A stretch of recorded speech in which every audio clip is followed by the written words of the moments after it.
Hello বন্ধুরা, দেখো মাছ ভাজা হয়ে গেছে। তো পাবদা মাছের ঝোল হয়ে গেছে। আর এটা এখন আলু ফুলকপি দিয়ে রুই মাছের ঝোল করব। তো দেখো একটু হলুদ লবণ দিয়ে ফ্রাই করে নিচ্ছি। ঠান্ডার দিনে খড়ি চুলায় রান্না করলে, আর খড়ি চুলায় খাওয়া খুব হেলদিও বলে, শুনেছি আমি, জানি না, আমি গ্যাসেই করি। তো আজকে ঠান্ডা পড়েছে, তো না চুলাটা ধরিয়ে দিল।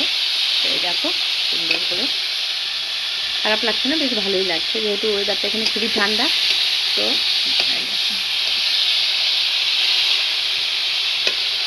আলু ফুলকপি দিয়ে মাছের ঝোল তো হয়ে গেছে, মশলাটা কষে গেছে।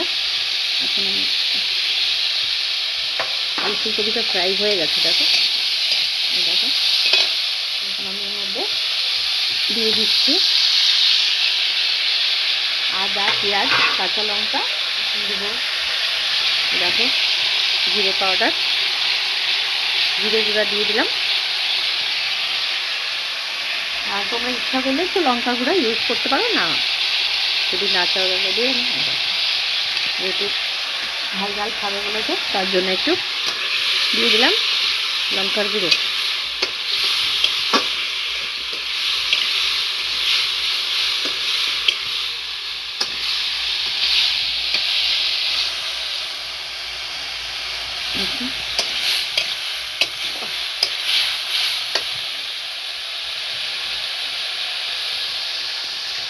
আর এই যে মাছ ভাজা হয়ে গেছে। মানুষ অল্প আছে বাড়িতে, সবাই নেই, তার জন্যই অল্প করেই রান্না হচ্ছে। 4 পিস মাছ নিয়েছি, আর পাবদা মাছ হয়েছে, তার জন্য বড় মাছটা একটু কম বানালাম।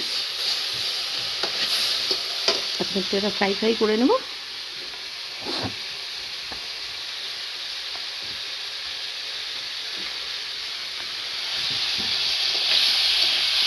আর আলু ফুলকপি ভাজাতে আমি একবারে বেশি করে হলুদ লবণ দিয়েছিলাম, তো আর দিতে লাগবে না।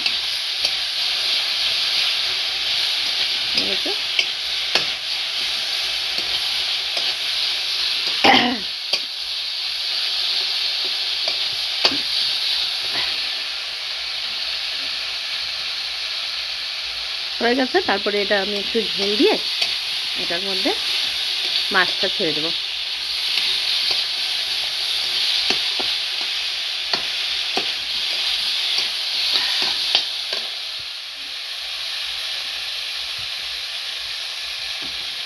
তো বাই বাই, টাটা ফ্রেন্ড। ভিডিওটা ভালো লাগলে অবশ্যই লাইক, কমেন্ট, শেয়ার আর সাবস্ক্রাইব করে দিও চ্যানেলটাকে। এই রকম মাছ ঝোল দিয়ে হয়ে গেছে, ফিনিশিং। ঝোল দিয়ে খালি মাছটা দিয়ে দেবো।